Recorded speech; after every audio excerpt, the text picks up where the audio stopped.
మహాకుంభమేళ 144 సంవత్సరాలకు ఒక్కసారి మాత్రమే వస్తుందని మనందరికీ తెలుసు. కానీ ఇది ఎలా స్టార్ట్ అయిందో మీలో ఎంతమంది తెలుసో నిజంగా చెప్పండి. సో దేవతలు వాళ్ళకున్న ప్రత్యేక శక్తుల్ని కోల్పోయే పరిస్థితి ఏర్పడినప్పుడు లోకకారకుడైన విష్ణువు దగ్గరికి వెళ్తారంట.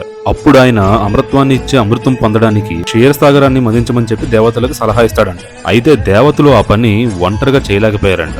సో అమృతంలో సగ భాగం కోసం రాక్షసులు వాళ్ళకి హెల్ప్ చేయడానికి ఒప్పుకుంటారంట. సో ఇంక వాళ్ళందరూ కలిసి క్షీరసాగరాన్ని మదించడం మొదలు పెట్టారు.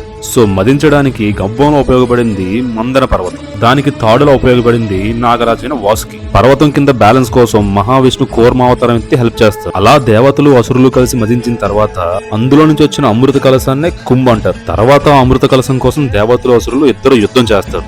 అప్పుడు విష్ణుమూర్తి ఆజ్ఞ ప్రకారం తన వాహనమైన గరుడరాజు ఆ కుమ్మును పట్టుకొని వెళ్ళిపోతుంటారనమాట. అలా వెళుతుండగా అందులో నుంచి 4 చుక్కలు భూమి మీద పడ్డాయంట. అలా భూమి మీద పడ్డ 4 చుక్కలే హరిద్వార్, నాసిక్, ఉజ్జయిన్ ఇంకా ప్రయాగ్రాజ్. సో ఇది భయ మహాకుంభమేళ వెనకాల ఉన్న హిస్టరీ. సో మీలో ఇది ఎంతమందికి తెలుసు? తెలిస్తే కింద కామెంట్స్ చేయండి. అండ్ అలాగే వెళ్తూ సబ్స్క్రైబ్ చేసుకోవడం మాత్రం మర్చిపోకండి భయ.